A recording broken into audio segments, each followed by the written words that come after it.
Our aim is to dive into discussions about literature, share your thoughts, and explore diverse themes. Whether you are in Akure or joining us online from afar, you are a vital part of our community. As we grow, we encourage you to spread the word about our book club. Invite your friends, your family, writers, and fellow book lovers to join us for events like this. Our goal is to reignite a passion for literature in Akure and beyond. We dream of expanding our horizon to include not just book club meetings, but also grand book festivals in the future. Thank you for being here and for supporting this initiative.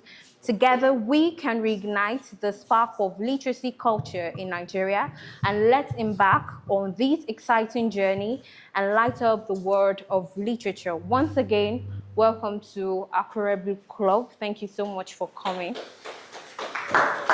So, we'll be heading straight up to some beautiful persons in our midst who would be performing poetry for us. And do we have Daniel Ayotunde in the house? Is he around? Okay, so we'll be having you followed by Oronsaye, Deborah, permit my pronunciations, and CD, Uk Ibiam. Sorry for wrong pronunciations. So Daniel Ayotunde, can we have you? You have exactly 5 minutes. All right, so I'm Dijerati. I happen to be the founder and director of Poetry and Literacy Society. I'll be doing 2 poems this afternoon, and I'd just like to tell you a brief background story behind the poem so that you get to appreciate the poem better and also get to follow through with the lines and the thought patterns that came into some of those lines. So the very first poem is titled, okay, I think it does not really have a title. It's around this popular cliche of saying, what doesn't kill you make you stronger. And I was in a tight spot sometimes last year whereby I was wondering if I was really getting stronger or I was just dying gradually. So that was when I wrote the poem. The second poem was supposed to be a response to a conversation I had with a friend earlier this year. She said she needed space, she was going through some things, and she wants to stay hidden for a while. And so I wanted to tell her that even while she's staying hidden, she can still intentionally choose to leave. But then I didn't get to share it with her. But I hope that you'll be inspired by these poems and you will find hope in them. And I hope I don't forget my lines. Anyways, all right. On things that I think should be left unsaid. They said, what doesn't kill you make you stronger. So I wonder, how strong do I have to become because I have died 1,000 times to get here?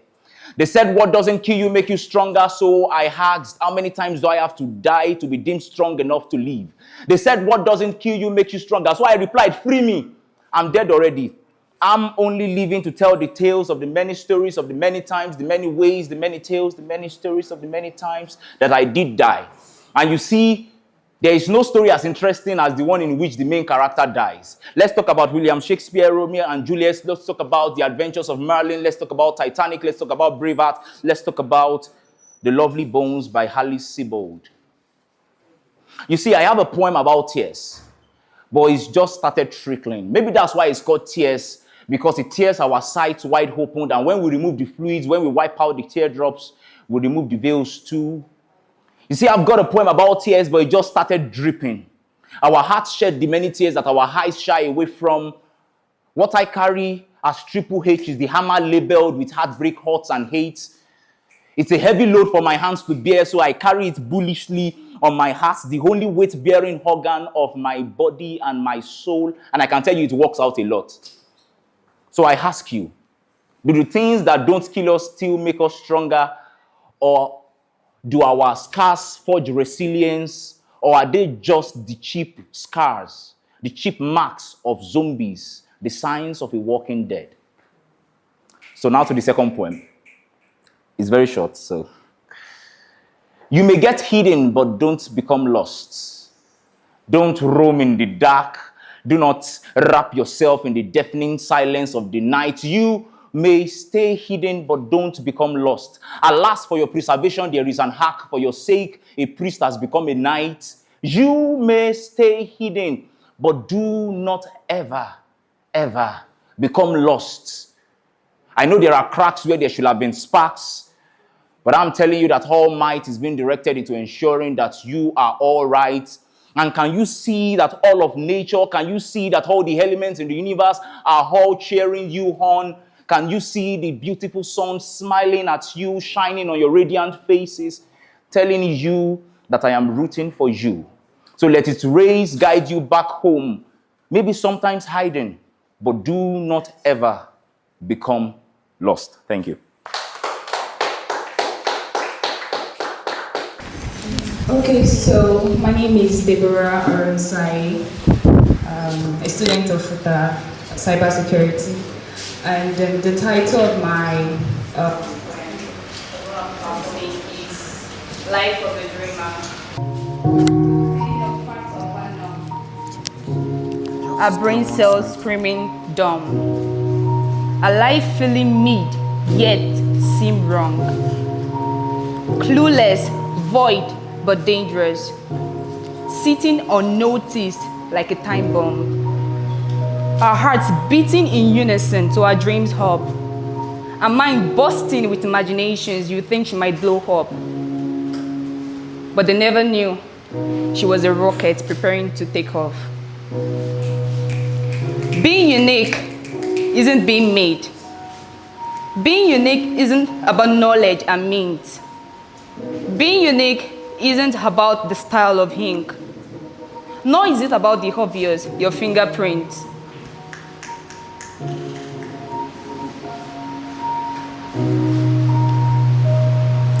It is a rare kind of nature that no one can decipher.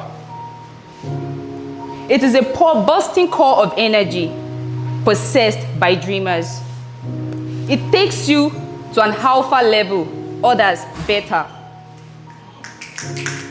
Heart beating fast with a restless fire. Passion burning bright without a flicker. To chase the wind, to dance with the sun, to turn the impossible into what is being done.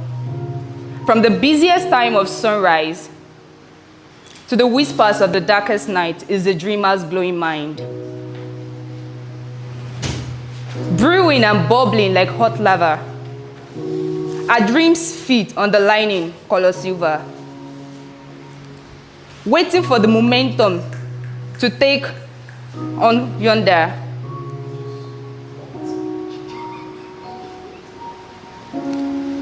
Far past the barrier to the sky and further. The tapestry of our dreams, forming a finish, it takes on levels higher, leaving trails of success beneath her. Thank you. All right, so we will be having our open discussion now in the absence of Cindy. Hopefully she joins us while we go along. How many of us read the book, A Better Way to Smile? How many people in the house? I read the book. Wow. So yeah. I didn't read the book. I read it midway. Maybe I read chapter 1. I read a few poems. Okay, so I will be throwing questions and the mic would go round. And the first question, how many of us really enjoyed the book? Let's start from there. How many people enjoyed the book? Like, I enjoyed what I read. I enjoyed what I read. Okay, so we all know that reading poetry is very hard. It's not like a novel. It's not like a normal fiction, fantasy. It's hard to read poetry. Why do you think that poetry is considered the least favorite genre of literature? Why do you think it's so hard? It seems boring.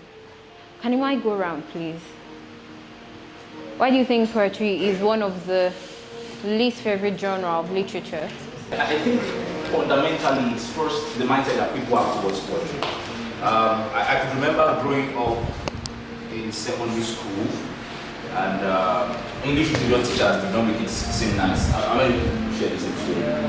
English literature teachers are always making it like, okay, for you to understand poetry, for you to understand it from the standpoint of the poet, You need to come into the state of that poet, then they will start telling you this word means something, you know.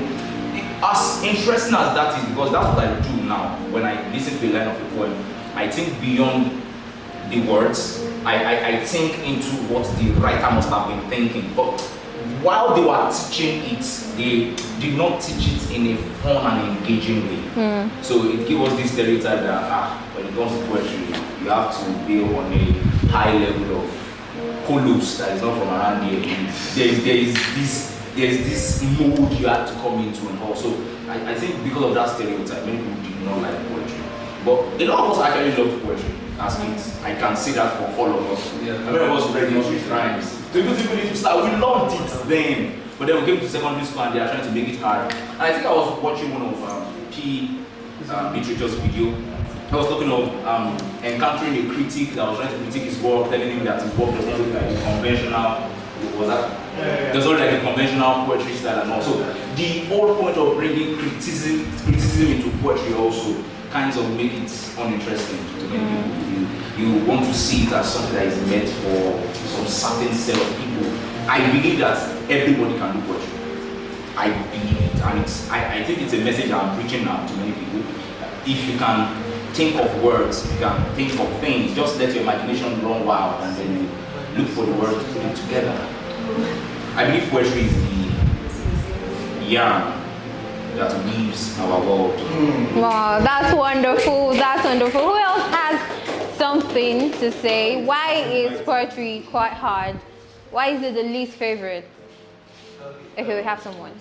Alright, so from my point of view, I believe that the reason why poetry seems perfect in our society now is first, we look at some days ago now, and he was saying as to how it is that the English language is now bastardized in the society, right? So I think that's one of the reasons why poetry is kind of perfect. There's a level of accuracy poetry will demand of you before you can write proper poetry, right? So we are in a community, we are in a society where English language has been bastardized. So having to balance, having to come out of that society that I want to do English correctly, then having to now go into poetry, because if you don't understand English language first, you might not be able to get the concept beyond the face value. You might not be able to get what the poet is trying to pass across. So I think that's one of the reasons why poetry is perfect in society now. The bastardization of the English language itself. Okay, so does anyone have another suggestion? Thank you.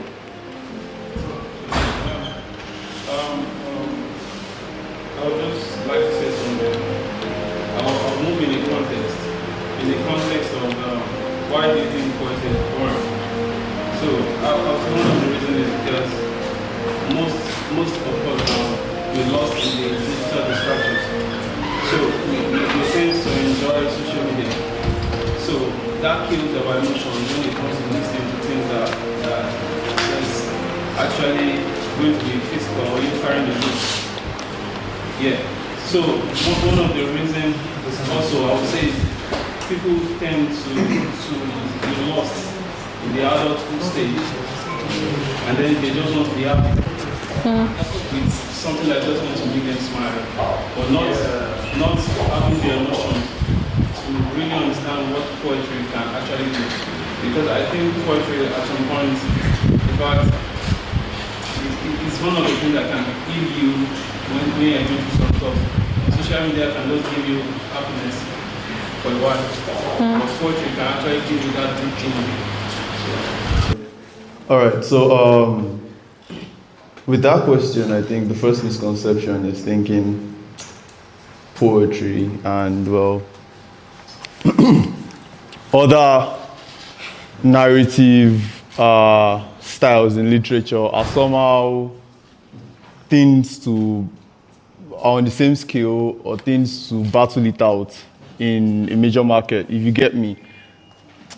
Poetry somehow would, if I would classify it, started narration and storytelling, because the majority of mythology was conveyed via poetry. Norse mythology was poetry, Greek mythology poetry, the Oduifa is poetry. Basically, usually because it was orally transferred, you tell this, and it's easier to do it via rhythm. Pardon me. So, poetry going that far back, being the foundation and seat of many narrative versions of storytelling today, it would seem kind of pushing out of place to say, how to pull it back up. I feel one way many people have used poetry in today's time, and I find it in many places, in books, in movies, in songs. Many rappers use poetry a lot in the way they work. So one way you do it is not trying to look at poetry as one genre that you try to elevate above others, but putting poetry in the things that we use. Poetry is that foundation, and foundations are not found alone. You don't just build a foundation and see how do you make foundations better than houses, right? Foundations are things you put, they are part of your housing planning. So poetry, if anything, the question should be more of how could we integrate more of poetry in modern art? Like how do we, in our new storytelling, skits, in rap battles, we hear very clearly how Kendrick Lamar uses poetry in his work. You hear, so basically that's why I feel it goes. The main issue would be thinking of poetry as, trying to, that's honestly what made it kind of annoying in secondary school. Yeah, because it was like it's on its own, and then it was just words that we're hearing over again. So, kind of, so it's a lot better when it's used in something, it's applied. That way people could actually look to getting to learn the fundamentals of poetry itself, so that they could apply it. What can be done to push poetry as other genre of literature? Okay, so I think the first and basic thing to do is encourage it amongst the young ones, first of all, because if you want something to be better, you have to start from where it is going to sprout and grow. So in schools, they should change their method of teaching, just like they've highlighted it as a problem, to make people get interested, or the young ones in school get interested in poetry and see it as something that it alone can be of many things to you, can be a fun thing, can be a place of healing, can be a lot of things to you for those who understand it in total. So it should be something that should be taught in school as something rather boring, and as something that they can classify or use for many other things.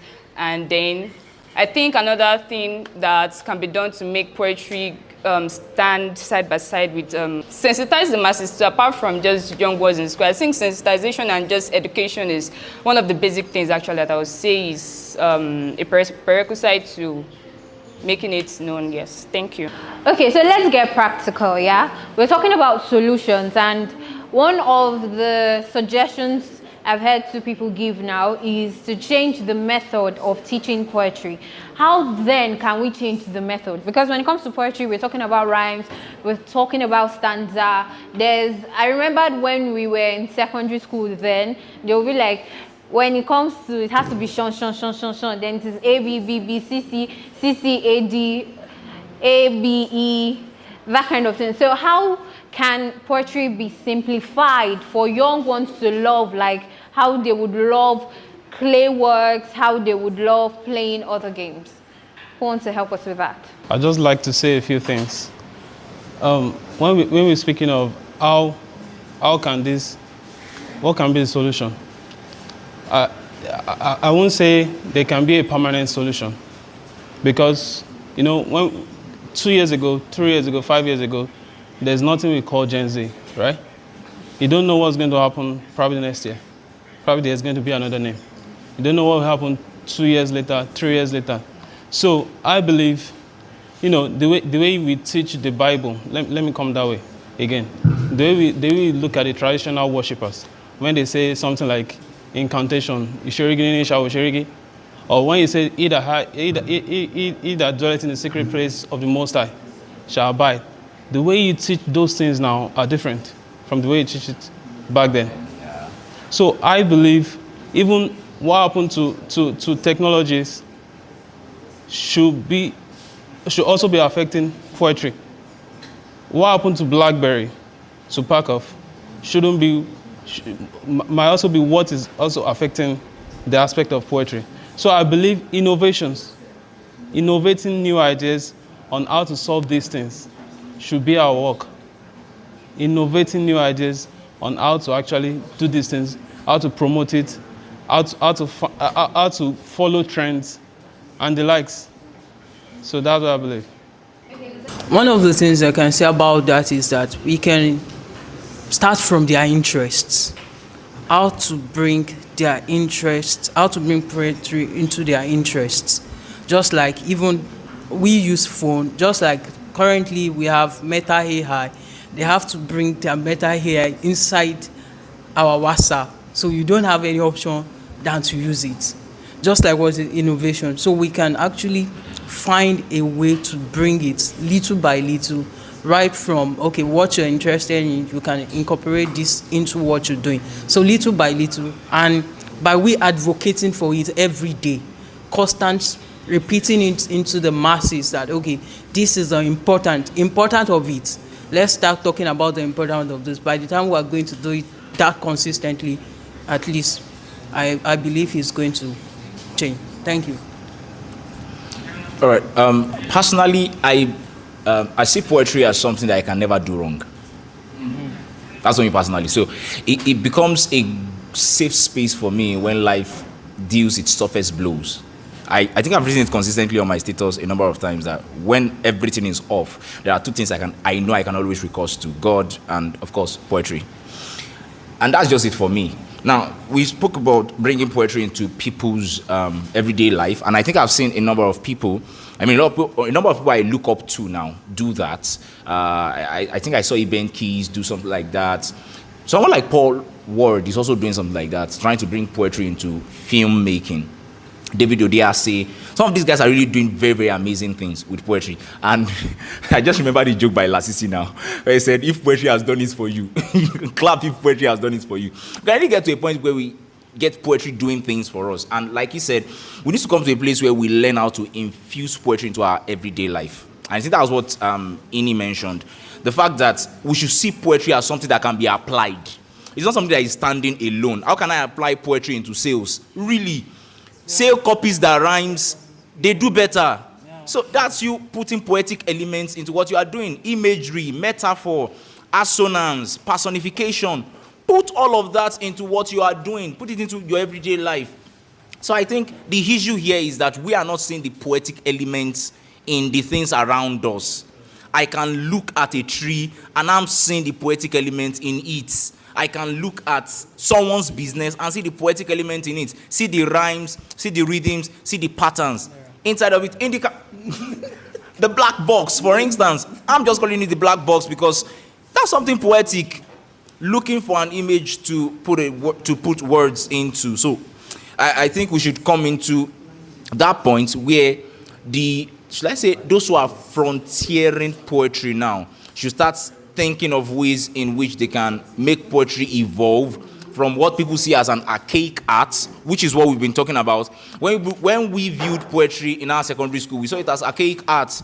We are looking into the works of people like William Shakespeare, Masho Basho, and the likes of them. Like, this bunch of dead niggers, you're asking me to come and think like they thought. You're asking me to hack their thinking pattern. They are dead, for crying out loud. So it looks like poetry is dead. But if we are looking at it in the context of, okay, how can we apply it into our everyday life? How can we bring it into innovations? Then I think we can make a lot of progress. So this is like a call to the leaders of poetry, or those who will look forward to as poetic leaders. Not the likes of me anyways. And I believe that's also why we're having this gathering here today. It's one of those innovations that we are talking about. So it's coming up, but we need to really keep telling people about it. Let them see it in that light also. Thank you. Okay, one thing I would also like to chip in is how it is that one way we can make poetry more popular is by we first demystifying the fact that poetry have to be a whole bulk of words that nobody understands and only you can demystify. No, poetry is first the thought pattern, right? It is first you being able to communicate what you are feeling beyond just writing. And of course there is also the part of you writing all of your gibberish in a way only you can understand. Yes, but then we deciding to simplify poetry and not like making it lose its value in that sense, but then making it simple enough to be understood by a layman, but still keeping its value. Like I'm trying to like bring the balance between bastardizing poetry and making it simple. But then there is that balance, and we should seek that balance and make do with it. Yes. Thank you. Now we're going to something more critical, and it's about suicide, self-inflicted death. If you read through A Better Way to Smile, you're going to see a few parts where he talks about mental health.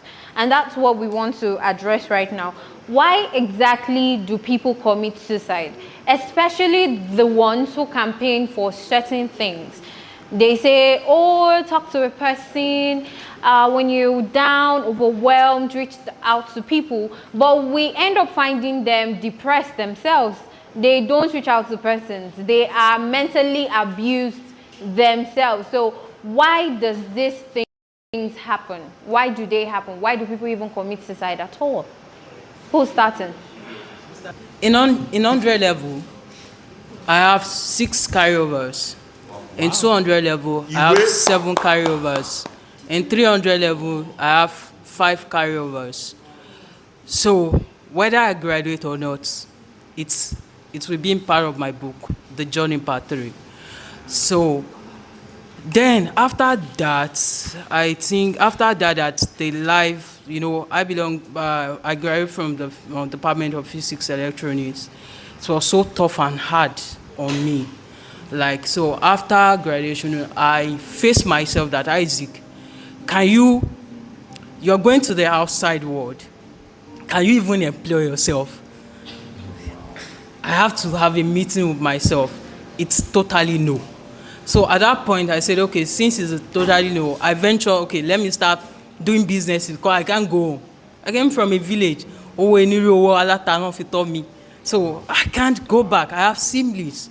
So a lot of my friends that we actually prayed together and everything, everybody left me. So I thought, okay, since I'm a fellowship guy, being an executive, okay, after graduation, let me also have a girlfriend. So this lady, I told her, okay, I'm interested in you, it's my friend, let's go, let's start something. And this lady said, 1 month, I'm going to pray about it. 2 months, I'm going to pray about it. 3 months, 4 months, 6 months, 7 months, 8 months, 9 months, 10 months, until 11 months. After the whole thing, she still said no. Wow. Wow. So at that point, that is the only options that I have because everybody around me go. And I have this passion to talk, to motivate people, to encourage people to develop themselves and everything. Nobody wants to hear me. Nobody wants to listen. You're a failure. So nobody wants to even hear anything you want to say. So at that point, it was like everything done. I can't go home, man. The only thing I can think of is just to tell Baba God, I've tried enough, try my best, let me. But there's something that happens to me. There's something that happens to me that is that before I left school, I'm someone that have series of mentors. I don't go to another section without asking for people ahead of me to say, what can I do? And everything. I just remember that particular day. I just went to my mentor. This is what I'm ready to do. I just say, okay, let me say bye, the final bye to you. And he looked at me. He said something to me. Isaac, it's not because you are rejected. It's not because God does not love you or people. It's not that you don't have value. He said, the only reason why you're facing everything, he said, you are not valuable. I just asked him, what can I do to be valuable? He said, start reading books. That is the day I come into the world of reading books. So those are my journey. So a lot of people is because of life challenges. Life challenges, they don't know how to overcome them. Even though I've been reading before I experience, but I don't really understand. And not having the right circle of people that can really speak to them, and not even hearing, just like we are saying, we are talking about poetry now. When I see, immediately my mentor told me about books and everything. In 2017, I read 70 books.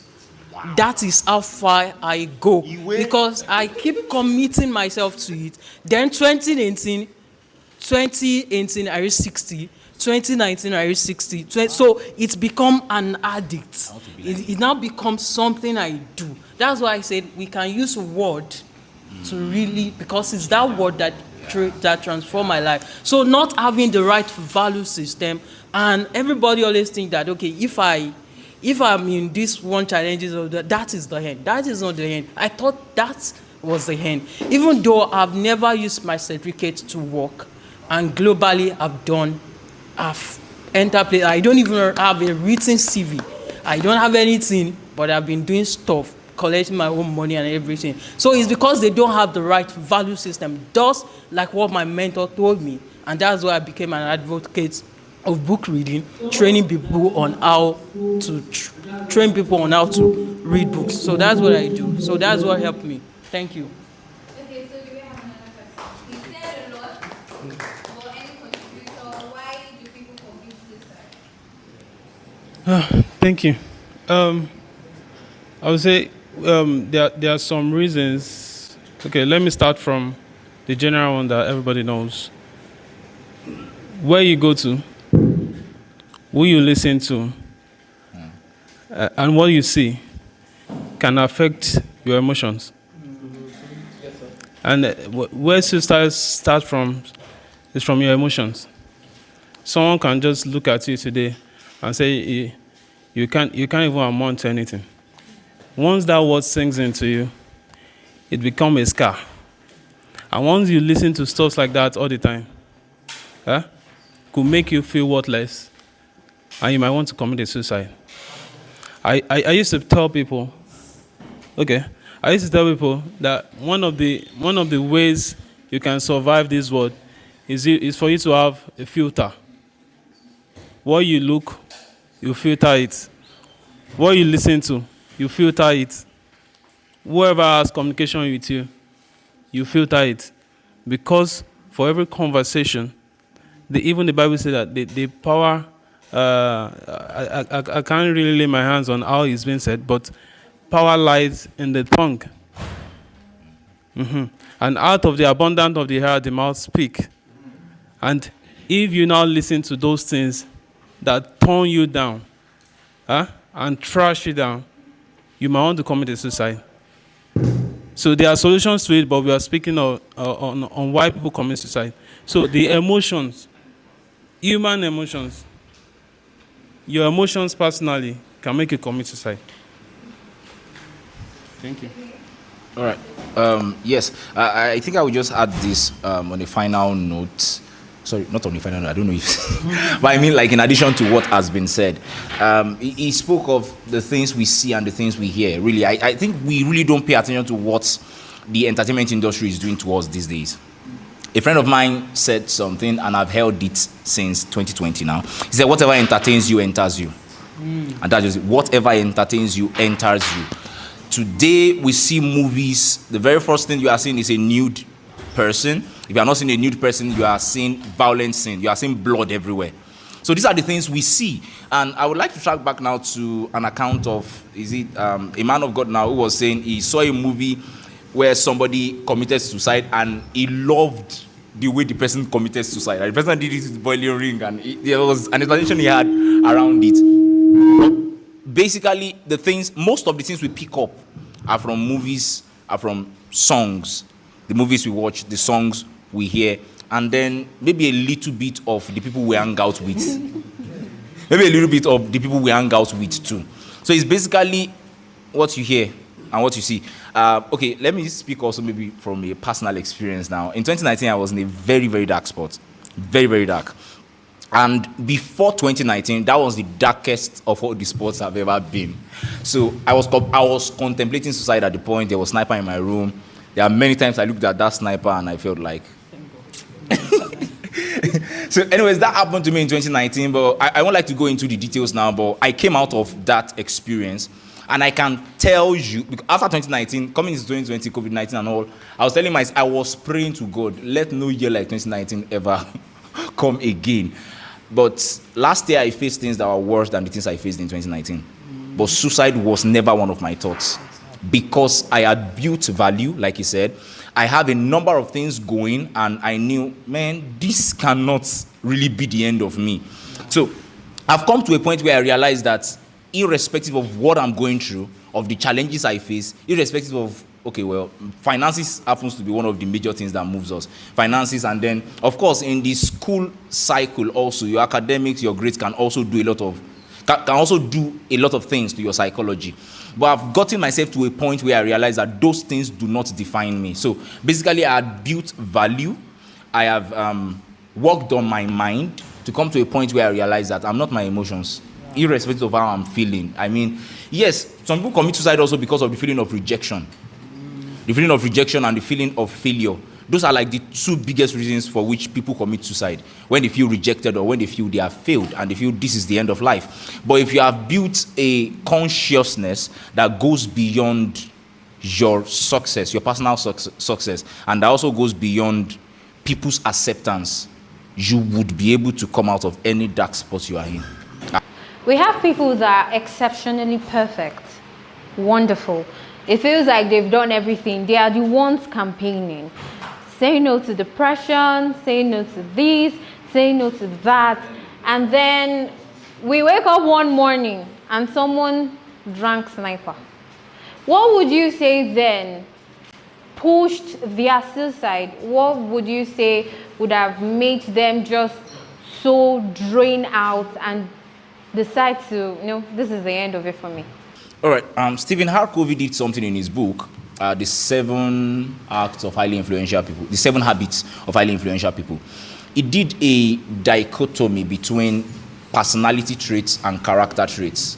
A lot of people are on the personality traits index. I mean, the things they say, the things they do are not really things they believe. They are just things they are trying to hold up to. It's like a facade. That's the issue with most of those people. And it's an issue with many of our celebrities, actually. Very sad, but it's what many people are going through. They maintain a personality before the camera. And that personality has not yet seeped deep into their character. So there is a very big difference between that two. I can dress up very nice today, appear as a poet, but in the confines of my room, I don't really value poetry that much. I don't really see poetry like that as an example to me. So there are a lot of people out there who are leading campaigns, and it's just to them, even that thing they are doing is a way of escape from the actual issue, from the real issue. So they just keep having a lot of personality that they are using to cover up for that. That was actually one of the reasons why I wrote the second poem. You may be hidden, but don't get lost. There is a thin line between being hidden and actually being lost. There are a lot of people who are proclaiming that they are just hiding, meanwhile they are lost. Like they are totally confused. So it's a whole lot of things, but then, like I said, let's stick with characters, building things. Let our minds follow the things that we profess. Let our hearts be in our words. Let our words be in our hearts. Let us really be our words. Let us really hone up to. Let it not just be for the grams. Let it not just be for the camera. Let's really be who we are, without the grams, without the camera. Anyone wants to say something? I would say that one of the things that actually make people that seem to be very perfect actually be the ones that fall into the category of being depressed and all this, because I've noticed that for people who have done perfectly well and are most times always successful at what they do, there is this ego that follows success. When you've achieved something, level 1, and everybody's praising you about it, you've never felt rejected, like you said, or you've never failed at something before, and then you keep climbing up the ladder of growth I like that, I like that, I like that, and you've never felt rejection before. So then one day, something you've never experienced before, somebody just, or probably you didn't get validation for what you've always been getting validation of. You are going to, it's going to, because I would say I'm a vivid example. Yes, I'm an example of that, because right from secondary school, I've been doing well and well, and I've never, I don't know, I won't say I've never failed at anything, but right from that time, I've never had the cause to feel bad like I failed or something. I've always, whatever I lay my hands on, I'm always getting it and everything like that. So there was a particular time somebody just called me to solve just a question, like it's been a long time, help me to quickly solve this question. And then I was thinking I'll just do it sharp and then just give the person answer. And I sat with it for hours. I could not get the answer. Very simple question. I cried that day. Like, I cried, and it took me up to a month to get over just that mistake. And I think me accepting the fact that, oh, I failed, made me shrink. And then it happened again.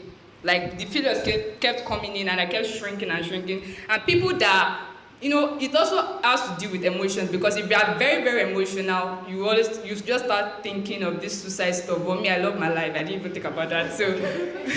So, if people like that don't train themselves to accept failures or see failures as a win too, or as a method of learning, when they're able to get bruised at some point or keep getting bruised, they can shrink to the extent that it will be a shadow of themselves, and they might, commit to suicide or something. Yeah. Thank you so much. So before we continue, can we give a round of applause to our online audience? Thank you so much for joining along. Thank you very much. So the last question for this session, we've talked about the many reasons why people would commit suicide. Now, how do we as writers alleviate this self-inflicting death? How do we help curb the rate of suicide in today's society? Who's going first? Why are we all quiet all of a sudden?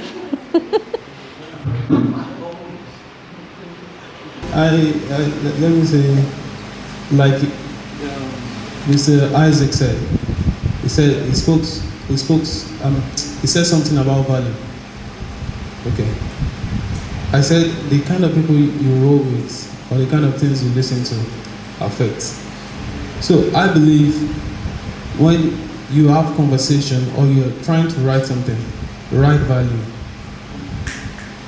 Make sure that what you're communicating is adding a value in all aspects. You're a writer.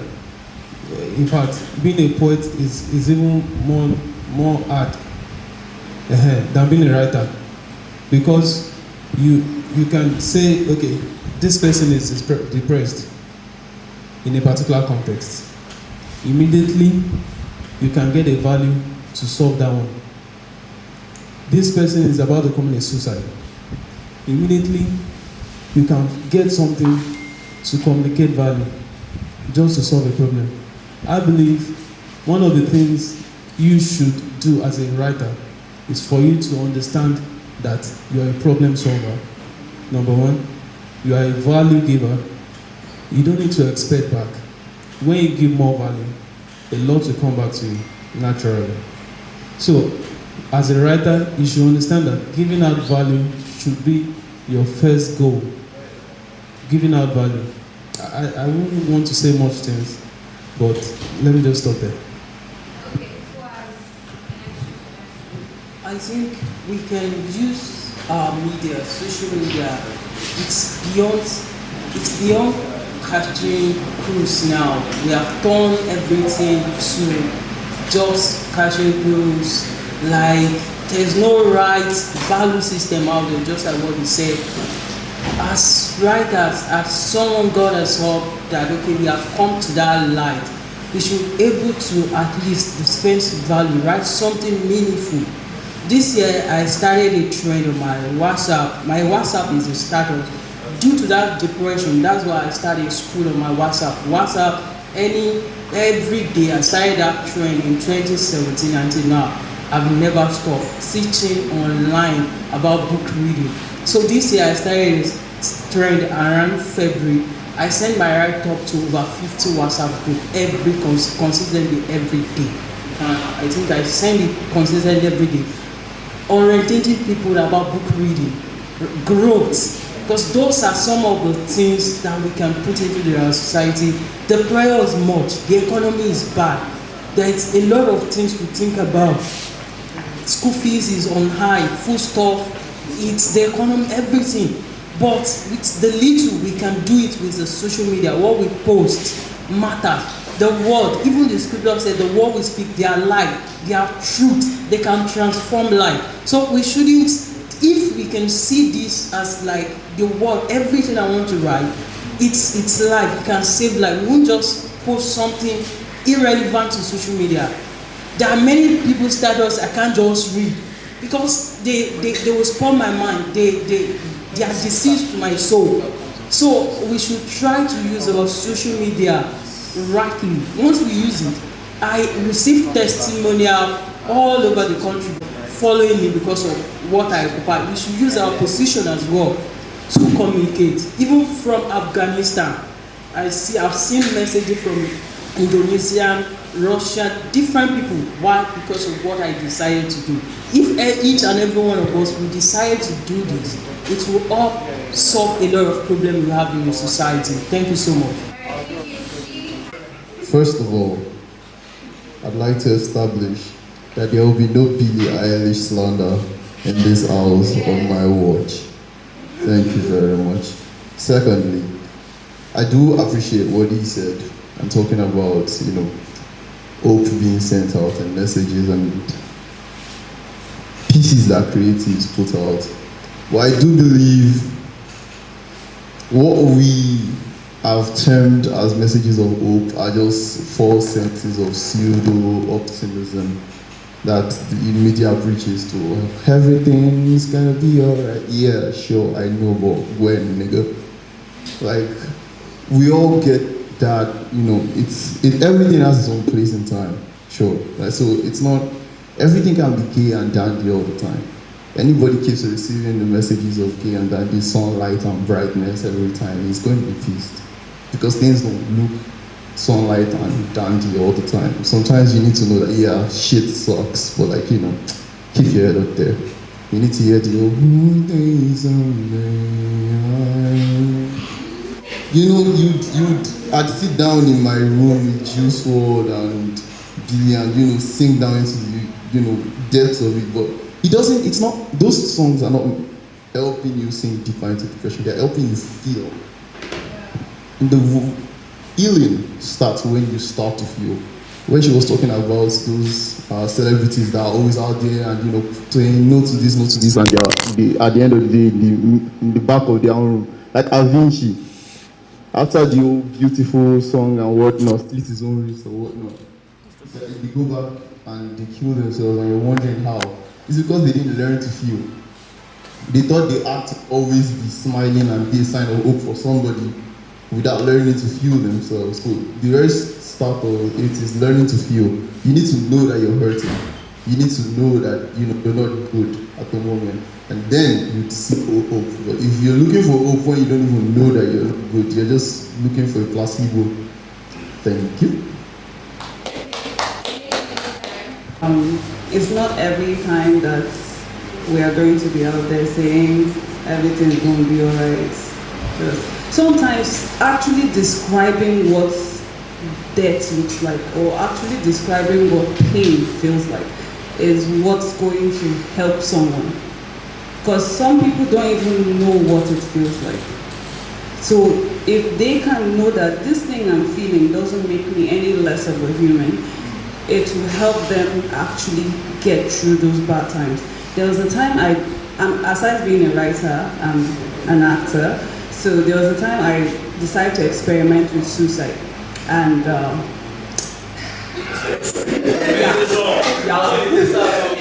so basically what I did, so as actors we do things called monologues, yes? So I went online, I searched out suicide notes and I compiled a few lines from here, there, bits and pieces, and I read it in front of the camera like I was actually about to say goodbye to my friends. And I did the whole acting. And my friends were livid because I posted all 3 minutes of that thing and I went offline. And You can imagine. Nice. Yeah. And I've done that maybe a couple of times. Sometimes I could just post something morbid on my status and keep quiet. And you know, sometimes it helps you check reality. Like, it's not always really how you're feeling. Like Debbie said, I love life too much. Like I can't imagine not being able to see the sunrise tomorrow, or see my babies in future, or know the fine husband I'm going to marry, or you know the Korean babies I'm going to have. You know.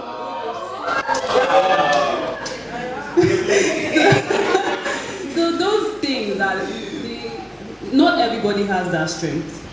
Because some of the people who, like you said, out there, body positivity, say no to suicide, are the ones who still go and end up doing these things. But some of us who look, you know, who don't look like, you know, we are that strong, are the ones who are strong enough. But there has to be a balance. And there shouldn't be a rule to art. Someone talked about ceramics breaking and it's worthless. And I was seeing a movie, Chemical Hearts. I saw that there's actually art that involves broken pottery. You break it and mend it back together, and that in itself is art. So let's not keep a rule. Don't tell writers to always write hopeful things. Please write the morbid things. But know that when you're writing you are transmitting a piece of your soul. So if I'm going to be saying morbid things, let me know that my audience, what are they receiving? Am I encouraging suicide in their minds? Like, we know Stan, the music, Eminem Stan, where the guy was like, you know, I listen to your music, I slit my wrist too. And Eminem's response was like, bro, I said that thing just for clowning. Like, but he is saying it for fun, and someone is listening and you're like, yeah, suicide, you know, like cut the wrist and feel the blood flow. But balance. Thank you. Moving straight to our online audience. Can you hear us, please? Online audience. Hello? That's awesome. So who would love to contribute? How can writers help alleviate suicide in the community? Yes. Can you hear me? A better way to smile. And I like some of the things that I hear back from the reviewers, people that review the book, and some of the things that they say, and a few things they talk about. It's emotional, talks about strength and overcoming. And so it's kind of like my first book, I talked about being an overcomer. And to give you a little background on myself. Hello? The screen went out. You still there? Okay, we're back. Okay.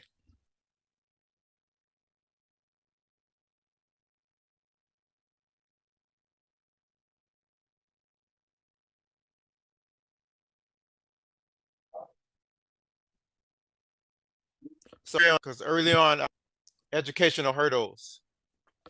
I had a speech impediment, and I also was going through some things, emotional things going through when I lost my mom when I was 8 years old. And I had to find a way to overcome all these trials. And one of those ways was doing poetry, music, and sports. And so I wanted to find a way to help myself in a therapeutic way to help myself, because, you know, back then didn't have therapy or anything. So when I was writing, so basically my writing was born out of pain. And so therefore I kept writing, and then I did do a book, my first, it's a anthology. It's a book of a lot of writers in there, and it came out of it was Ohio. It was called the Poetry Guild. They're not around anymore. But anyway, when I held that book in my hand, it did really change everything for me. I said one day I want to write my own anthology. One day I want to tell my story. And so what happened was that was in 1997. So in 1998, I got into a poetry workshop, which was totally to my surprise that they put us all into a book and put us in a library. I didn't know that that was going to happen. I was this there to broaden my work and learn more about poetry, learn more about literature, learn more about myself as a writer. And so therefore, and when I say learn more about myself, at that time, I had not written any poems when someone asked me to write a poem. So like I said before, I would only write when times of bereavement or when I felt something inside. So I learned more about myself during that time in 1998. And so then the instructor told us that it will be put into a book and put into the library. And that program was funded by or organized by a Writers on Site program, and the editor was Joyce E. Young. But even from then, I knew that later on I wanted to continue more work. So after I, turned 50 years old, and then I decided, well, I'm either going to do some more music or I'm going to do some things more seriously. And I said, whichever takes off. And so the poetry took off. And I said, well, this is the way I'm going. And so I'm very glad I went back to writing. So the writing style that you see was something that was born when I was 15 years old.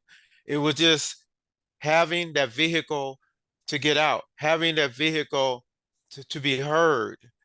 And so therefore, I just want to give you some of my beginnings and backgrounds of how I came about of such work. So to actually talk about the actual work, and a picture you see on the front here is this is a picture of my daughter of a smiling face, and some of the inspiration from that, I used to see her go through like some tough things, and she was always laughing and smiling. I thought how wonderful that is to be able to not let those things pull you down, not let those things pull you down in the pit where you feel you can't move.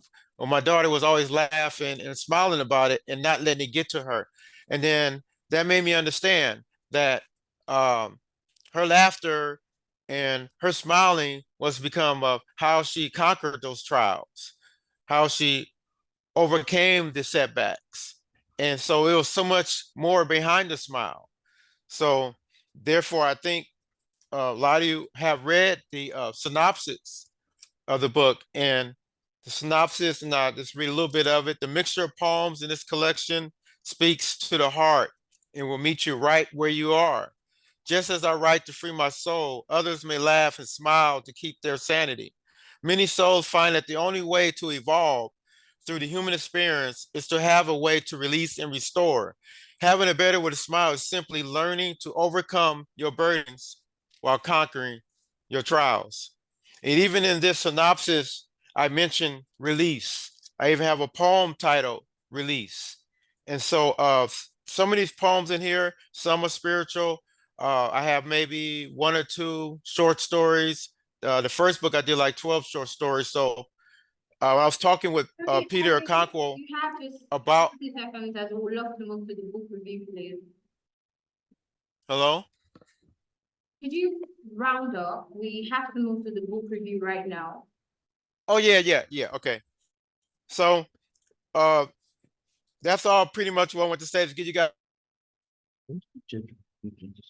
as a background and some of the energy in the beginning, how I came about and why I made that decision to go into writing in a more powerful way to touch my heart and touch others' hearts. And I wanted to say thanks for this opportunity to be on this platform. All you look beautiful. It touches my heart to see all you come together and enjoying the words. Thank you. Audience, how many people read the book? Could you signify, please? Midway, fully. All right. So we'll be going into the book review now, and we have love you guys to give him a round of applause. He's the reason why we're here today. He put together this event, person of Mr. Peter Okonkwo, popularly known as Speak English Literature, and he would be conveying this session for us. Thank you so much.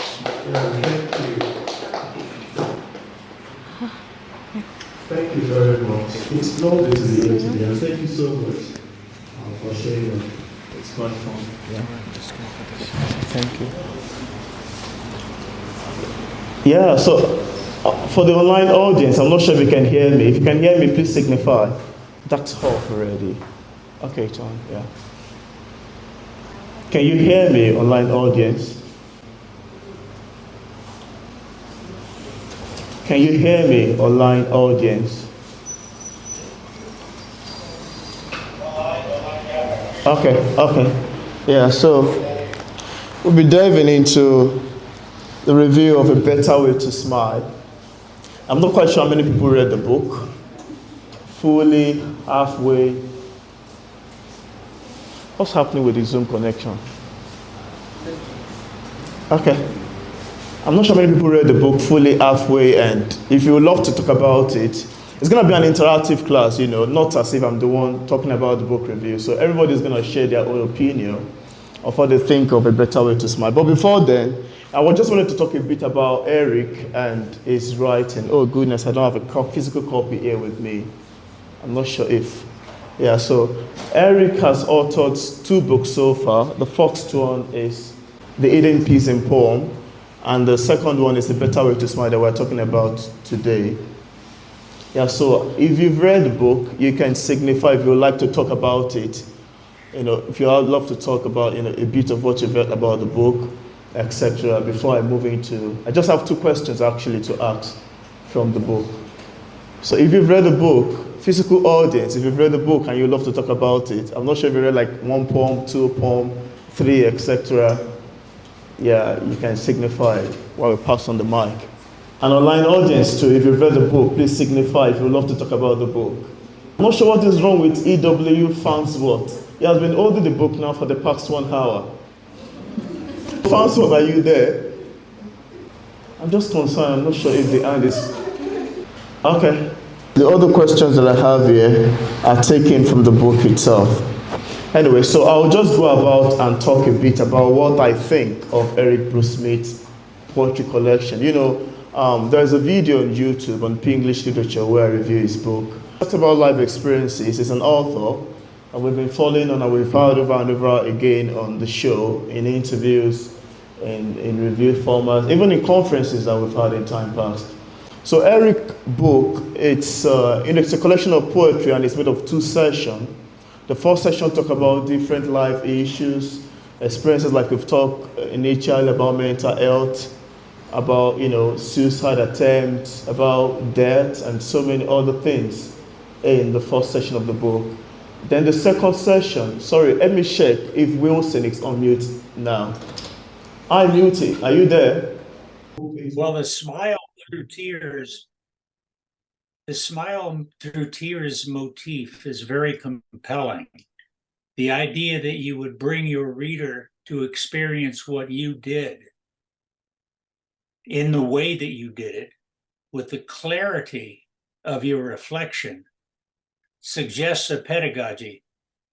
It reflects an understanding that another person could and probably has already been where you were and is going through what you went through.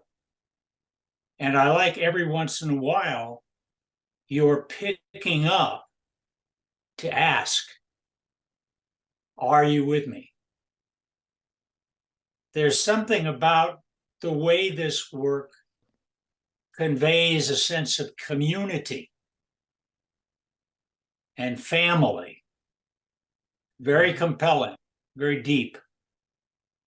Yes. And so if you look at the book as a whole, as a process, of course, you wonder what's next, but the point is you have come through that process and you understand it. And so in a sense, you're an authority on working through pain and struggle to be able to smile in spite of it and to use the smiling as a type of salvation. Yes. Exactly. And so I think this is a very, very important book in that sense. It isn't something that you just read and cast off. It's something that you dwell on poem by poem and accumulate your experience. By the way, I was born in California and I now live in Ohio. So I sense some of the things that are in your background coming into the poem, but you're not overly explicit or preachy about that. Right. It's personal. And that personal nature is not only a journey, but it's, if you would, a interior monologue leading to Yes, sir. an extraction or elicitation of a response. And in the last part, there's that ambiguity. Maybe you heard, maybe you didn't. Maybe you thought you heard. And the idea that people often mistake their understanding for the understanding. So I congratulate you for doing what you have done. The editing, by the way, deserves high praise. And I know you work closely with your editor on this. Yes. Thank you so but much. It's still yours. And that's very clear. You're essentially, as I see it, removing any barriers to the message. Yes. Clear picture. Yes. Exactly. Yes. And it's that is impressive about this work. I'm working now on my version of a review, which is going to be a high praise review of your work, and in a sense, a request that you continue with your writing. Thank you so much. It's fascinating to me that Peter, who has also worked in the spiritual realm, is a similar like-minded poet. Yeah, this is true. So there's if you would, a good community with heart and soul. And I like to see you smile. Yeah. Yeah, I read Peter's cry for mercy, so I know exactly what you're saying. Yes, indeed. Yeah, thank you. So because of both of you, I've been writing a little spiritual poetry in the back room, but that's not to overshadow what you guys have done. You know, it's exemplary, and I hope the young poets who are there in the audience listening to this will hearken, because they can learn good lessons from reading the poetry as poets. It was funny, but back in the 1930s in America, the best advice you could give a young writer is write from what you know. Don't invent stuff that you don't know anything about or imitate other writers. And I think there's no doubt that you are writing from what you know and from your heart. Yep, this is true. That will always convey good things to the reader. Stood with you the most in the collection that you would love the most in the collection? I don't know if there's any physical audience, yeah? Actually, we do have one. I haven't finished the book, but since starting it, my story was the one I liked the most. Oh. It was almost, like I was the one saying those things, so I liked that one the most. I might find another one along the way, but for now, that's the one. Thank you. Thank you. That's very good. I love that too. Yeah, do anyone also have something to say? If there's a particular poem that you read that stood with you the most? If there is none, then I think we'd love to go into the Q&A session. Victress, please, is Victory there? Yeah, we'd love to go into the Q&A session so we can have questions for Eric. By the way, I would love to introduce Eric. He's the author of the book we are talking about today. He's been speaking all day too, so we'll be ending the Q&A session. If you have any question for Eric from what you've read, or even if you've not read the book, you can direct your questions and he would answer accordingly. Okay, time for Q&A. Questions for Eric, based on what you've read, what connected to you, criticism. This is the time for it. What did you find in the book that was absolutely weird or super fantastic that you would love to question his views on it? Who's going first? All right. Well, I've not read the book, but I have a question. Anyways, the title of the book says "A Better Way to Smile," so I'm prompted to ask. So, if there is a better way to smile, then there is a former way to smile. There's the way we are smiling currently. So, in your own opinions, while writing the book "A Better Way to Smile," what do you think is wrong with the current way we are smiling? Like, why do we need a better way to smile? Is anything wrong with the way we are smiling currently? Yes, I looked at it as when you look at tears of a clown, and he may be hurting inside, or she, whoever's in the clown mask, may be hurting inside, where you're just smiling, but you don't really get to know who the person is or what they really going through. So, but with a better way to smile, it's really just talking about a person that's been through so much, but yet their smile has a different definition. And you may not know what that is until you talk to the person and they share their truth, they share their salvation, they share their journey. So, and for those that already get that and already have a story behind their smile, I'm not asking them that they need to smile better. They get it. They're already doing it. Okay, so my question is coming from, I don't know, is it the third, the one that has the title of The Givers? The poem that has the title of The Givers. Okay, so personally, it's a poem I really can relate with. I just wanted to ask that, for we the givers, yes, like how much, like,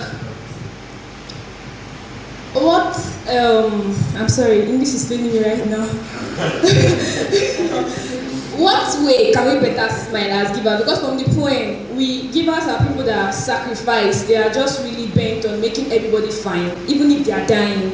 And most times, even people they are giving to don't know that they are giving so much and don't even really like take that responsibility to care about them. So like as givers, knowing that okay, this is our lot, or knowing that this is mostly what we're going to go through, how, like, what structure can we put to effectively help us smile more while we are sacrificing more and still live very much better, like a better life? So you're coming from the givers and you're speaking about the sacrifice. And when you're not expecting anything in return. So I'm trying to understand the question again, about the question about the givers. Is it a particular line that you'd like me to break down from the poem? We don't have people to give to us back. So like what structure can we put in place to help us give much sacrificially to people, and also help us keep smiling, help us keep seeing ourselves, because we know that we are not really expecting as much as we are giving to people. Like, we're not really expecting people to give us as much as we are giving to them. So, like, personally, what structure can we put in place to help ourselves smile better, even while sacrificing ourselves for others? Address the giver within the context of the poem as a whole. Yeah. Yeah, that's a good idea. You don't see that spark and flare, but a solid choice. Honest, respectable ones that continue to be overlooked. You can't see them in plain view, but they are amongst us. Look for that gracefulness and maturity. Focus on the ones that keep their eyes on their goals until it's complete. They always strive to complete any task given. Pay attention to those that always reach for the heart first. They will tend to you with no hidden agendas out of concern and ask you for nothing. Chaos, never. Drama, never. Jealousy, never. This they will never do. Look for them.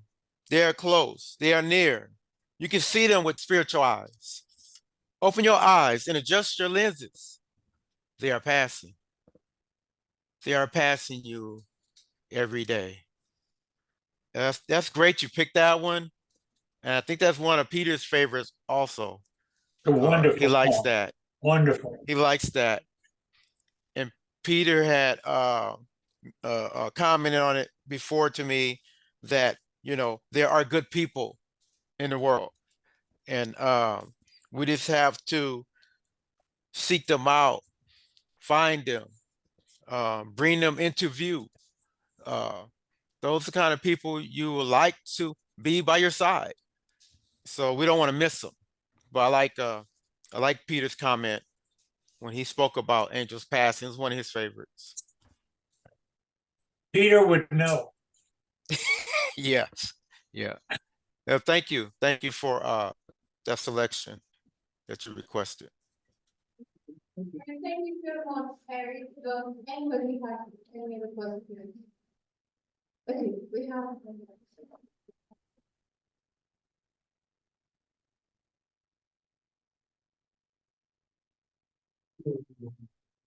Right, so I'm curious why we move to a sign approach. Why this is my several lines with the metaphors, concentration, and all of 33 lines of Eric, you get that? I okay, I said I'm curious why the poems in the group, took a prosaic approach. That's my question. Just did you get that? Eric, you get that? Oh, I didn't get it. You was curious to what now? If curious to know why you didn't use so much literary work, like metaphor, specification, was just plain and straight. Okay, what about the metaphors? He's curious to the styles in the different book and the different styles in the book. Was that about the question there? Yeah. Oh yeah. I wanted to write a book that, of course, free verse where we have different type of poems, but then also, yeah, I wanted to share some of the metaphors. I wanted to do some stanzas. It was intentional. I didn't want to do short stories, mini short stories like I did in the first book. And like Mr. Farnsworth mentioned, yes, it does sounds like a lot of poems sounds like monologues. And that was all intentional.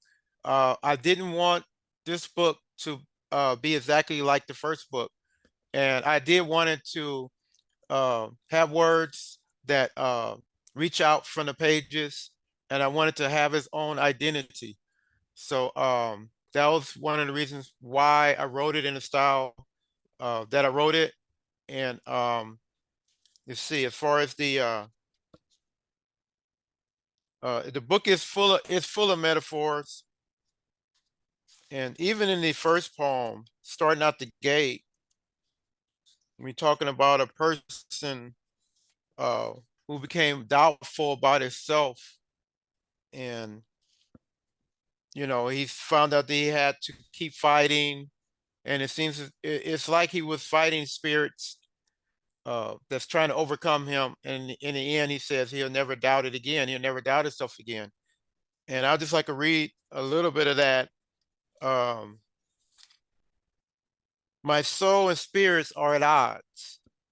They push and pull as I hold tight. My mind rambles as I continue to fight. I am my soul's keeper, and I'll never give in. I was born to survive and always stand. I am my soul's keeper, and I'll never doubt it again. And so another one I'd like to share that have some metaphors in there. Let's see, directly to what your question would be page 120, Prisoner of My Soul. In this poem, we talk about chains and being in bondage and things like that, but there are metaphors in here. I like to read some of this. A prisoner of my soul. You might find me in the underlying spaces of my soul where my heart dwells in times of fear. Free me of my fears. Free me of the chains that have reached my inner parts and poison my emotions. Those cold chains stifle my efforts inwardly as they whisper into my sacred chambers. I become still and helpless. So I just want to read a little bit of it, how I wanted to use metaphors to help me bring across the message that I was trying to deliver. And I do it subtly, but I do use some.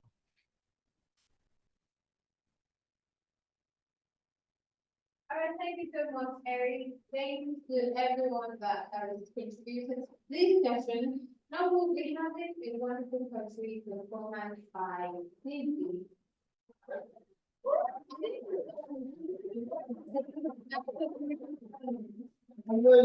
Thank you all for having me.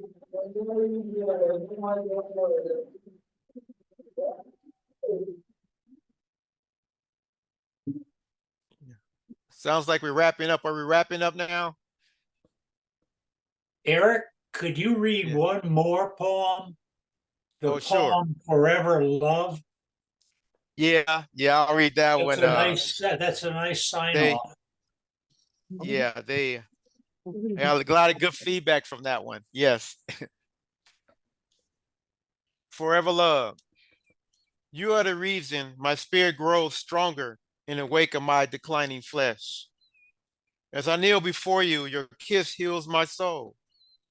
You have decided to contently share your life with me as we both create lasting memories. It's like a perfect jewel of how virtue and merit illuminate us. Kiss for a kiss as we elevate each other's love higher. When you're not near, I feel your presence. When my eyes are closed, I still see you because you are a lovely fixation in my heart. What my flesh cannot do, love can do. When my brain cannot unscramble, love can decipher. When I daydream to be closer, love quickly responds and satisfies my desire. You are always here from my heart. You're never denying love, fuels my whole being and keeps me spiritually connected to you. Your sin is upon me and draws me forever back to you. I love always loving you. You love always loving me. And unfortunately, the name Thank you for that choice, Mr. Farnsworth. That is one of the favorites by many. Thank you. You're welcome. Thank you, sir. Okay, Ibian. No introduction needed. But I want to perform a piece I wrote like a very long time ago, back when I used to be like a writer. Now I don't write so much anymore. But this piece managed to survive an unfortunate incident that made me lose most of my earlier works. But yeah, here goes. It's titled White Wall.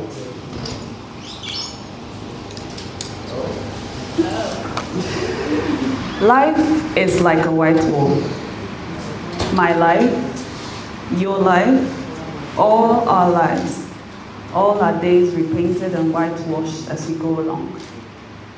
My life, a blank white page, left open as I trek, run, skip through long winding roads, left open waiting for a writer's hand to inscribe upon it an experience in word, picture, phrase, only to be erased and left open again.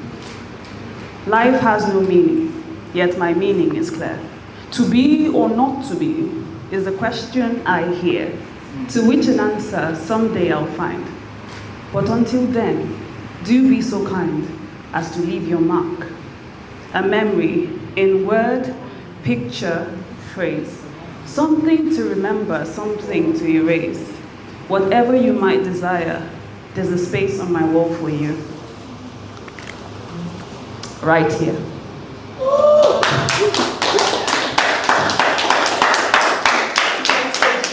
Moving on to a very important session. We do know we came here for a book club, but some of our questions and frequently asked questions we got over the duration of organizing this event would be answered. So we would love that you pay apt attention as we proceed. And of course, can you just give a round of applause for Peter?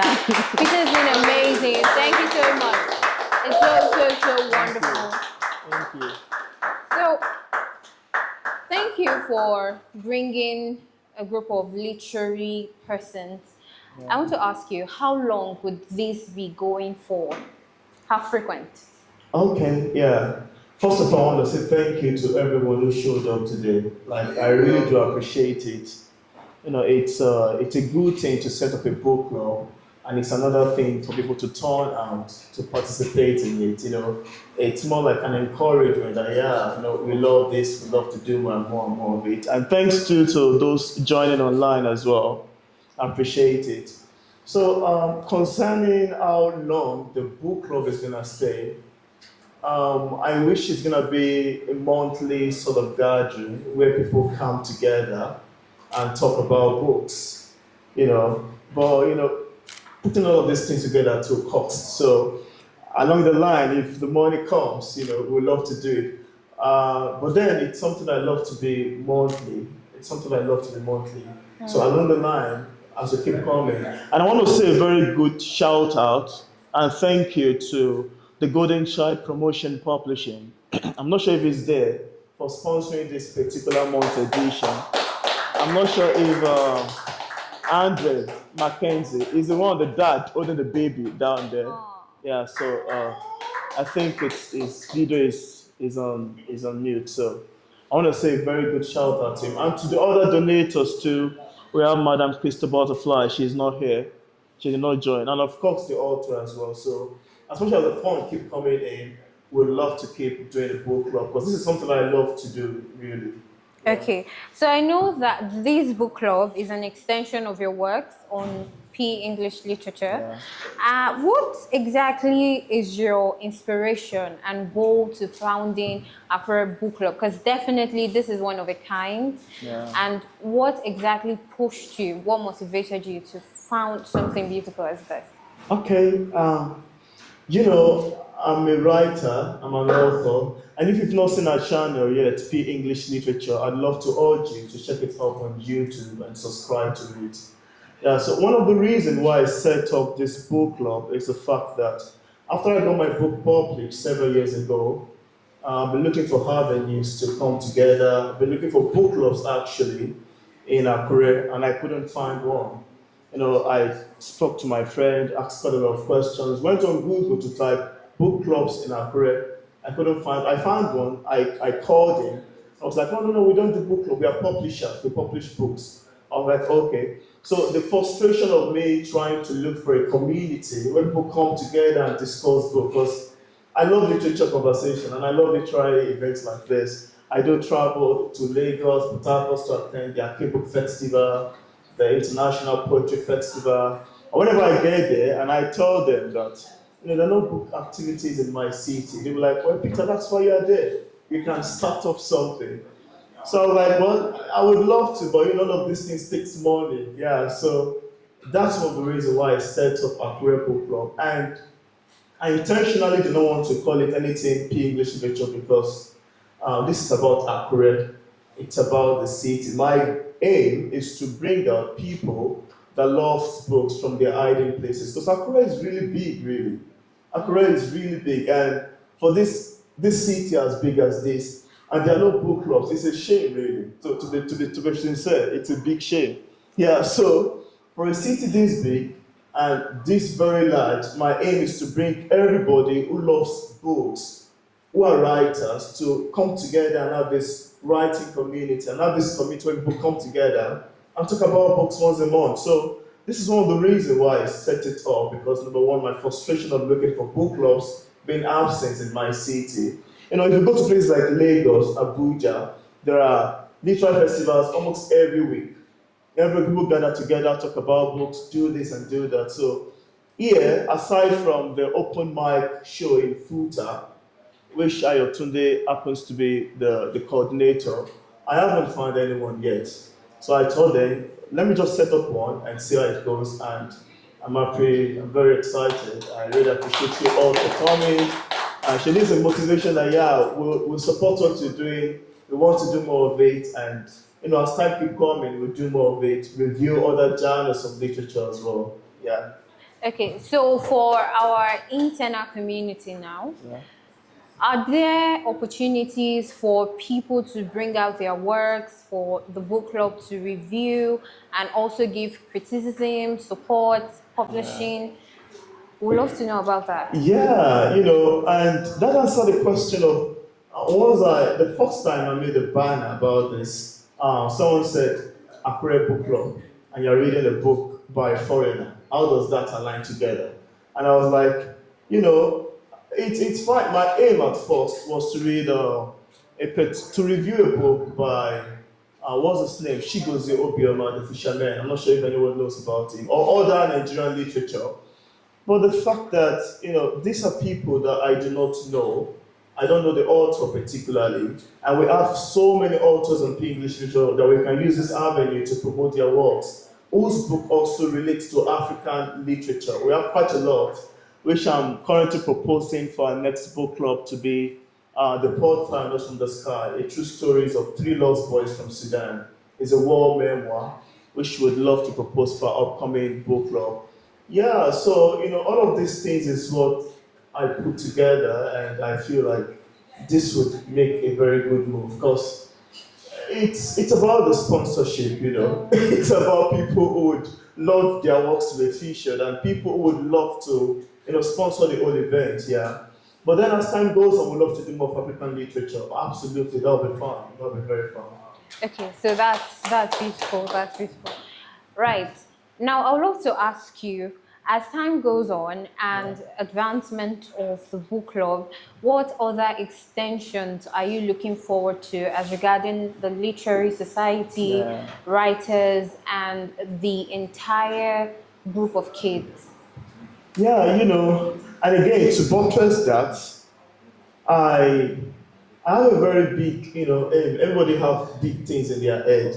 And for them, you have to start from it took me a while to be able to set up this book club because whenever I go for literary festival, they're like, yeah, that's why you're there, set something up.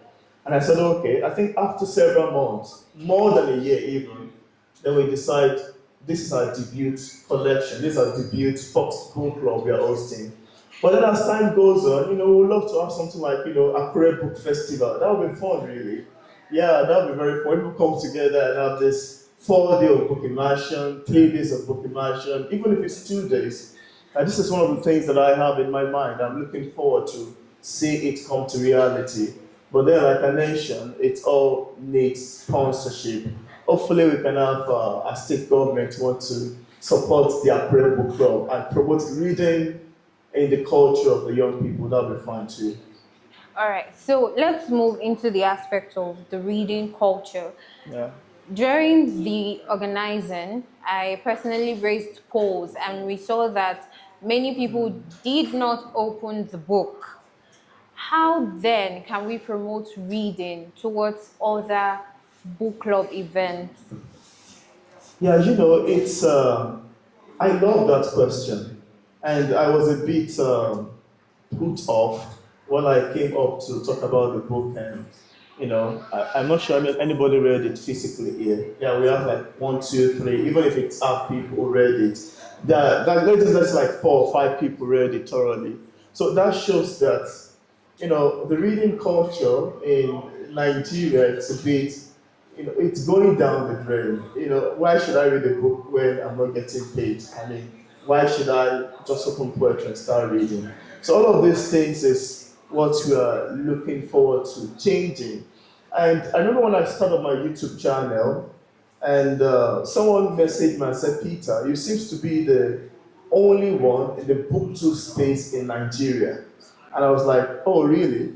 Then I had to go on YouTube and research, and that's actually very true. It was like, yeah, we have other people who started it, but they are not consistent with the channel. They're like 3 years ago, 5 years ago. Why do you choose a booktube society? So all of these things is, and again, the fact that reading is actually a very good thing. Reading, it's a very good habit to have. It shows more of how people don't really like reading books, and by organizing things like this, organizing context, organizing things, putting monetary stuff attached to books like this, may want to quick people's idea or make you more interested in reading books. But then generally, I really do hope that this changes over the time, the reading culture among Nigerians. We do read, but most people read things that has to do with their courses, academic reading. But when it's outside stuff like this, not so many people are actually interested in reading. And I'm hoping to changing that as we go alongside, yeah, particularly in Akure. Okay, during our open discussion, you didn't really contribute. So I would love to ask certain questions. Yeah. So whilst we had our discussion, someone did raise a suggestion that we should change the way at which poetry is being taught to the younger generation. What is your advice on that particular suggestion? How can we make it more flexible? How can we make it more interesting for people to really, really love poetry as it were in the days of William Shakespeare? Yeah, one of the things that make poetry complicated is I think it's when I say the poet or the way they are being written. I think my friend raised that question the other time.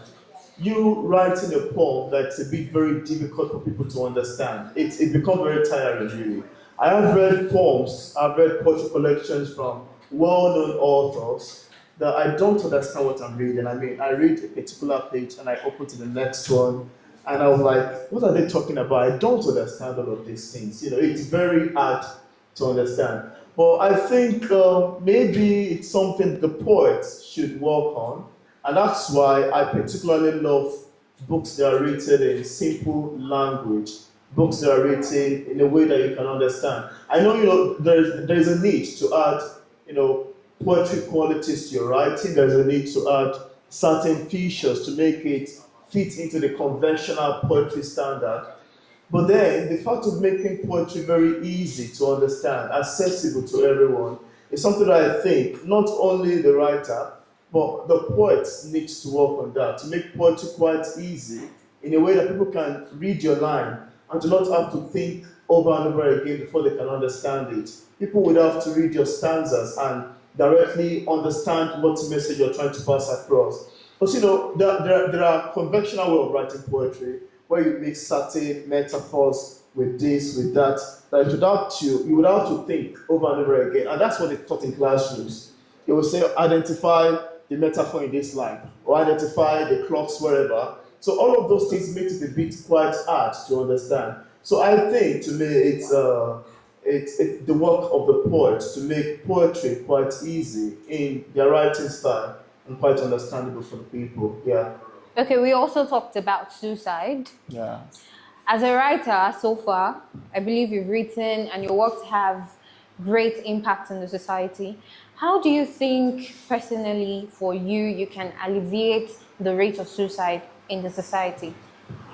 Yeah, the question of suicide, we had to change that previously. And why I put that in is the fact that, was it yesterday, I woke up to the news of one of my friends committing suicide by hanging herself. And I was like, wow, I never expected, her to do something like that. This is someone that I've interviewed, I've read her books, though her memoir is quite very sad. She talks about mental health. Even in her book, she talked about attempting suicide so many times. And I was like, wow, so you finally did this. I mean, we all understand that life itself is a crazy, life can be very tough. And this is something that I think everybody should have at the back of their mind. The fact that there is depression out there, there's anxiety, there is worry. And like I mentioned, one of the things that causes this mental health issue is the fact that we often compare ourselves with other people in terms of what we see on social media or what we see on some person's life or so many things actually. We compare so much that we tend to look down on the good that God has done for ourselves. And based on all of these things. And again, we understand that certain people have different life experiences. I mean, some people are sick, some people are depressed, some people are going through quite a lot. So as a writer, I think we need to preach more message of, encouraging people to know that this life, it's a combination of both good and bad. And again, to know that obstacles pertains to everyone. It's more like death. Everybody on earth, there is no one, I've said it over and over again, there's no one on earth who hasn't experienced obstacle in one or two ways in their life. Just that some people have it early in life, and other people might have it later in their life. So we should have this perception that life generally is in two shades. So I think that will help us understand how to navigate through it. And also, as a writer, we need more message on hope. We need more message on encouraging people. We need more message on, if you want to die, you just die the natural way, not to take your own life because you have no idea what tomorrow holds for you. Yeah, so I think this is one of the things we need to do more in our writing. There's many writing on history, on Nigerian politics, which alone is an added advantage to depression among Nigerian youth and all of that. So we need more message on hope, I think. Yeah, and that's what I'd love to say about that. Yeah. All right, thank you so much. Okay, we'd love to see you next month on our next book club. And also, please promote reading culture. If you have to do a giveaway to that child so that he will read that book, please do. Let's try our best to make sure that literature doesn't go through the drain. It's not just about criticizing people's work, actually. It's about appreciating the beauty of what they brought down, about transmitting the message that they loaded up in that one piece.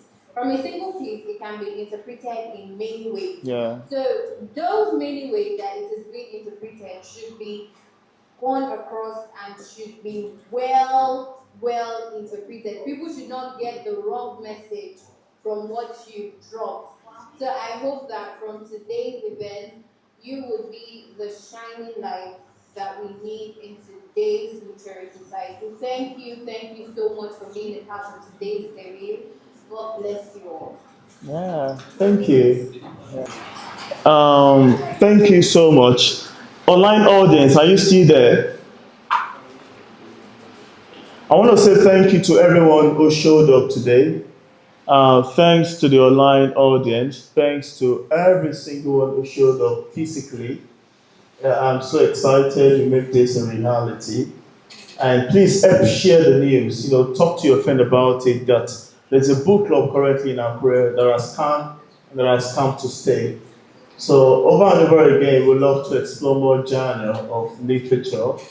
We love to have much people around. And like I said, as time goes on, as we improve and increase in size of this community, we love to incorporate more and more literature events, say a book club, an open mic, a book festival, exhibitions, etc. And with the presence of you all of these things is possible. So I want to say a very big thank you to everyone for showing up today. Thank you so much. This is much appreciated. It's nice to see your beautiful faces and handsome faces as well. I appreciate it. Thank you. If you have any poem you would like to recite or you perform, that'll be fine. You can read from your phone anyhow. I should give to you. Who's doing? Just have to dig something up. Okay. Do you want to show the moon?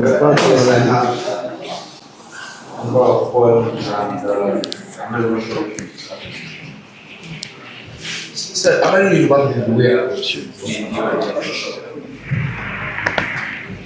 like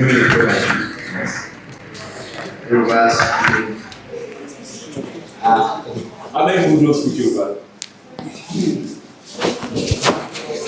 How many Yoruba speakers do we have? 1, 2, 3, 4. Okay. If we have just 4 Yoruba speakers, I think I should not do that, so I don't sound tribalist. Sound tribalist. Ouch. Okay. I think I should do this. It's titled "I Have a Dream." I actually did it. I wrote this poem first as an entry for a competition in October, but then I refined it as a poem to celebrate Martin Luther King Jr. Day in January. Then I refined it for a conference last month. Yeah, We Inspire conference last month. So here it is. Yesterday was a nightmare. I was in a land not too far away from here. A land where every man from the great to the small are all trying to desperately find a way. A nation with hands. Hands which voted in a man that valued cows more than human lives. Hands clenched back in fist of muffled screams as citizens of an independent nation fought to be free from the tyranny they granted authority. I was in a land of reversed fantasy. So fantastic that a serpentine beast swallowed loads of currencies. A land where fanatics break into homes at night to rob people not of their money but of their lives. Breaking the silence of the night, they don't just stop dreams, they annihilate dreamers even in broad daylight. Law enforcers who have been sworn to protect and serve now force drivers to deflect and swerve because for better life they can turn imagination life into a bitter life. We blame every malady on religion, so because Christ is risen, so that's enough reason for our cost of living to keep on rising. Lies we tell ourselves that the rise in dollar was what caused the increase in the price of gari, and it is the increase in the price of fuel that made Uncle Jide the carpenter charge twice as he used to.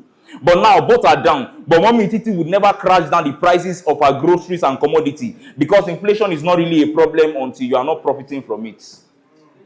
We are quick to point accusing fingers at God, asking him to fix the mess we have caused. Make it make sense. Dollar rate high, inflation rate high, prices of things high, exchange rate highs, but you claim your God is the most high?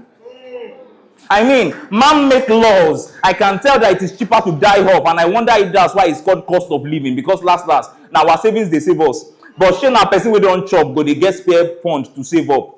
Oh, my late father, God rest his soul. He tells me of stories of how a country falls faster and way earlier than its currencies. Because currently nobody is talking about the rate at which our youth are falling out of the country.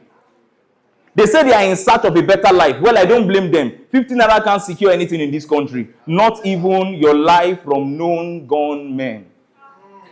Use and buy water, my sister, you still no go get change. But what makes a nation if not the people in it? So I ask you, if Nigeria is falling, is it not because our citizens are falling? Our economy is falling. International trades are messed up. You must be liquid in foreign currencies to be regarded rich enough, because even the littlest toothpick has to be foreign. Doesn't that just sound a little bit funny? All this nightmare did was to choke me in isolation as I groped in the darkness of the room where I sat in desolation. But today is different. Today I have decided to source my inference from another preference. Today I have a dream. I have a dream that our headsmen will no longer behead men. I have a dream that our police will be much more subject to their binding authority, that the right policies will put enough joy on the face of Mama Put as a small-scale business swar in the pool of a nation's thriving economy. I have a dream. I see a nation blessed with vast resources and the best of humanity. I have a dream. I see a people stand together in love, peace, and unity. I have a dream. East being less greedy, South being more humble, and the North dwelling in tranquility. I have a dream. Men standing in truth, women hosting divine serendipity. I have a dream. Citizens holding up to responsibility and leaders giving themselves to accountability. I have a dream that someday this wouldn't just remain a dream, but it will become our reality. So brothers and sisters, artists and artisans, professionals in major fields and trainees on the mini pitch, I call on you today that we should change the course of history, because I don't want to tell my children the same stories my parents told me. I want to change the narrative. Listen, History. Listen again, History. That is me rewriting history, because the narrative is going to feature me changing the status quo, breaking the limits. So listen, with my heart and with my strong heart, being inspired by the silent victories of other heroes, I'm going to strive for reformation, not just for some cheap accolades, but to give voice to man's single act of good and how that can influence an entire nation.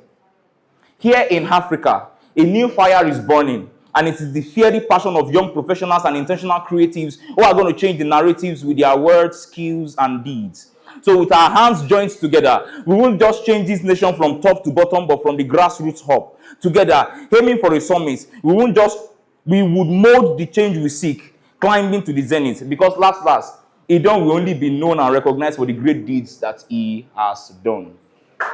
Thank you.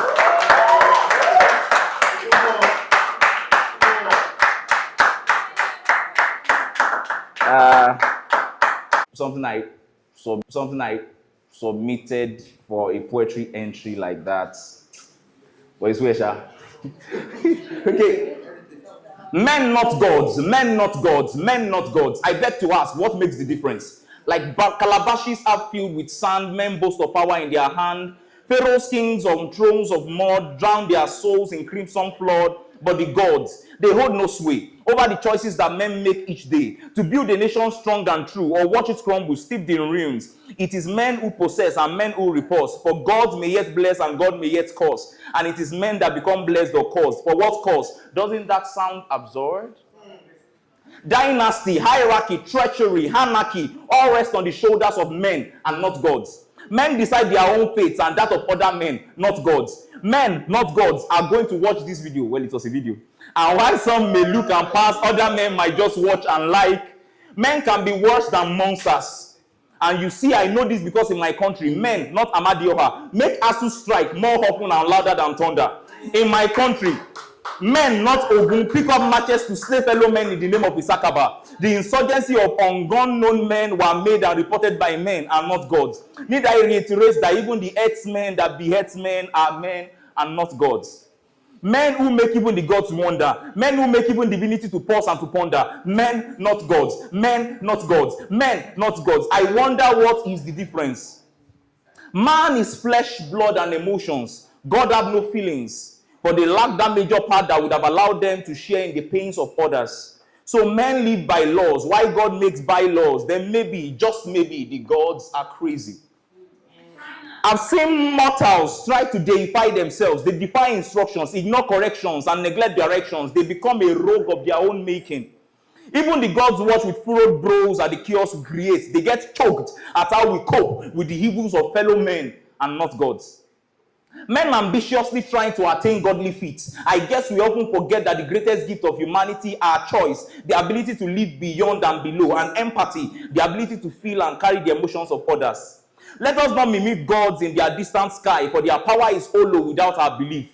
We are the true inhabitants of Mother Earth. Let us tend its gardens and therein find solace and relief. Men, not gods, are the owners and rulers of this world. Deities are only strange foreigners that we have allowed to roam freely, overstaying their welcome.